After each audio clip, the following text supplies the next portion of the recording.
Chères Martiniquaises, chers Martiniquais, une nouvelle fois, j'ai le plaisir et l'honneur de vous présenter mes meilleurs vœux pour l'année à venir. Je voudrais d'abord avoir une pensée particulière pour celles et ceux d'entre vous qui se trouvent dans la peine, la solitude ou la maladie. Je tiens à les assurer, au nom de l'ensemble des services de l'État, de mon soutien et leur témoigner ma solidarité. En 2016, la France, debout et rassemblée, a su surmonter les épreuves auxquelles elle a eu à faire face. Notre pays, vous le savez, a de nouveau été attaqué pour ce qu'il est et pour ce qu'il représente aux yeux du monde. Les attentats qui ont endeuillé tant de familles et notre pays tout entier nous ont conduits à porter toujours plus haut les valeurs de la République, la solidarité et l'engagement citoyen. L'État n'a cessé de tout mettre en œuvre et il continuera de le faire en 2017 pour assurer la protection de tous. C'est pour cela que l'état d'urgence a été prolongé. C'est pour cela que les forces de l'ordre sont mobilisées partout dans le pays, dans l'Hexagone, dans les Outre-mer et en Martinique, pour garantir la sécurité des Français. L'État met tous les moyens à disposition pour protéger au mieux les Martiniquais, moyens que le Premier ministre, lors de son déplacement en tant que ministre de l'Intérieur il y a quelques semaines, a encore renforcé dans le cadre du plan sécurité pour les Outre-mer. Je tiens à rendre solennellement hommage aux forces de sécurité intérieure qui ont été, cette année encore, en Martinique, lourdement sollicitées et qui font un travail remarquable. Je les remercie notamment pour leur mobilisation lors des grands rassemblements qui marquent les temps forts et festifs du calendrier, comme le Tour cycliste de Martinique, le Tour des Yoles Rondes, le Carnaval, ou à l'occasion des fêtes de fin d'année et du Jour de l'An. Je sais leurs compétences et leur engagement. Je sais leur sens du devoir et leur abnégation. Je peux les constater au quotidien dans les nombreuses interventions qu'elles effectuent, souvent dans des conditions difficiles, au service de la population. Cette mobilisation, appuyée sur le renforcement de la prévention en liaison avec les communes, a permis de conforter une évolution globalement à la baisse de la délinquance en 2016. Mais le niveau de violence de certains faits reste intolérable. L'usage des armes à feu et des armes blanches est encore trop répandu sur l'île. J'en appelle à une prise de conscience collective, de chacune et de chacun, et dès le début de l'année sera lancée une nouvelle opération Déposer les armes. En matière de sécurité routière également, il n'est plus possible de continuer à constater, malgré tous les efforts faits en matière de prévention et de répression des infractions, un nombre toujours trop élevé de conducteurs avec des comportements irresponsables sur les routes. Les forces de sécurité intérieure, police et gendarmerie, continueront donc d'être très présentes en 2017 sur les routes martiniquaises. Mais chacun doit faire preuve de responsabilité. L'exigence en matière de sécurité civile reste aussi une priorité. Lorsque la Martinique a été touchée par des événements climatiques ou sanitaires, la solidarité nationale a également été au rendez-vous. L'épidémie de Zika, qui a sévi de janvier à octobre, a été contenue et à aucun moment l'appareil sanitaire n'a été débordé, notamment grâce à la mobilisation de tous les acteurs de santé martiniquais et aux renforts venus de l'Hexagone. La Martinique a aussi connu de fortes intempéries, au mois de septembre notamment, d'abord dans le nord de l'île, puis lors du passage de la tempête Mathieu. Et là encore, la solidarité nationale a aussitôt été mobilisée par la ministre des Outre-mer à travers l'ouverture immédiate des fonds de secours, en particulier au bénéfice du monde agricole, et à travers la reconnaissance de l'état de catastrophe naturelle pour les communes concernées. Chaque fois, la compétence et le savoir-faire des services de secours et d'intervention ont permis de réagir rapidement et avec un très grand professionnalisme. Et je veux aussi saluer la population martiniquaise dans son ensemble, qui a adopté dans ces circonstances exceptionnelles les comportements responsables.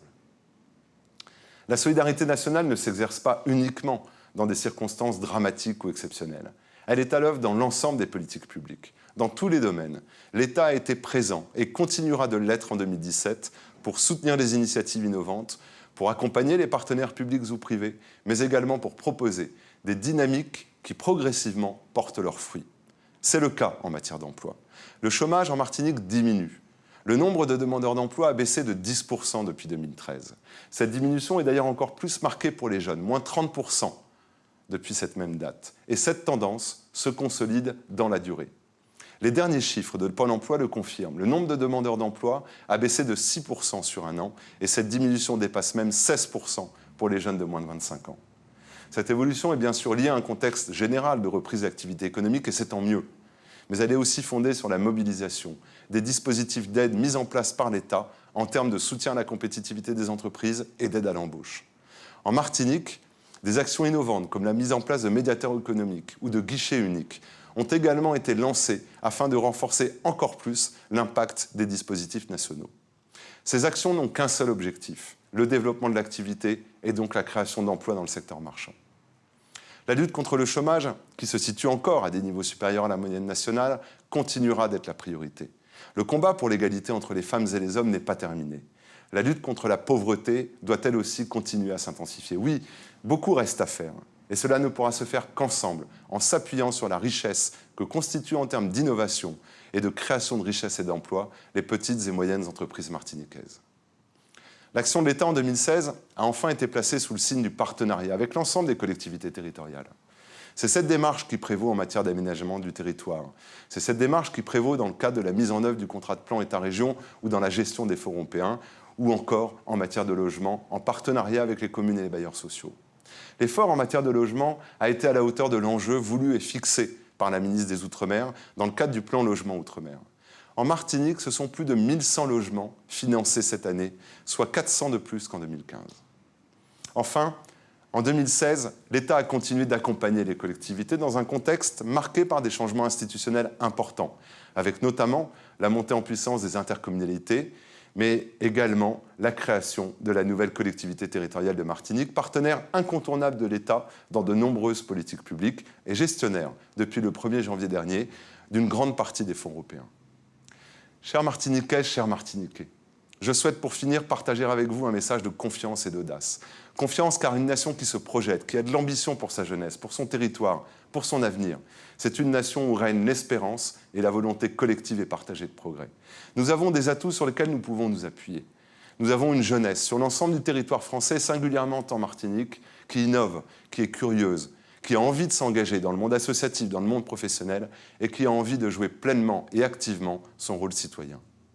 Audace, enfin, car il nous faut agir continuellement et notamment nous ouvrir toujours plus à notre environnement régional. C'est de notre participation et de notre engagement, en tant que citoyen, en tant qu'entrepreneur, en tant que salarié ou fonctionnaire, que dépendent l'avenir et le développement auquel nous aspirons. Ce sont bien l'action et la solidarité qui permettent de donner un sens à nos valeurs communes. Ce sont l'action et la solidarité qui concrétisent la promesse d'égalité. Et ce sont l'action et la solidarité qui valorisent en même temps la réussite de chacun. Pour 2017, je fais donc le vœu d'une France et d'une Martinique rayonnantes. Non parce que tout est facile, mais parce que c'est avec l'engagement, l'enthousiasme et la solidarité que nous continuerons à consolider les valeurs qui sont les nôtres, de liberté, d'égalité et de fraternité. Soyez en tout cas assurés du plein engagement des services de l'État en Martinique à vos côtés pour la sécurité, le développement durable et la transition énergétique, l'emploi et la cohésion sociale. À titre plus personnel, pour chacune et chacun d'entre vous, je forme le vœu que cette nouvelle année vous apporte bonheur, santé et réussite. Pour chacune et chacun d'entre vous, et pour tous ceux qui vous sont chers, je forme le vœu que 2017 vous apporte le meilleur. Vive la Martinique, vive la République, vive la France.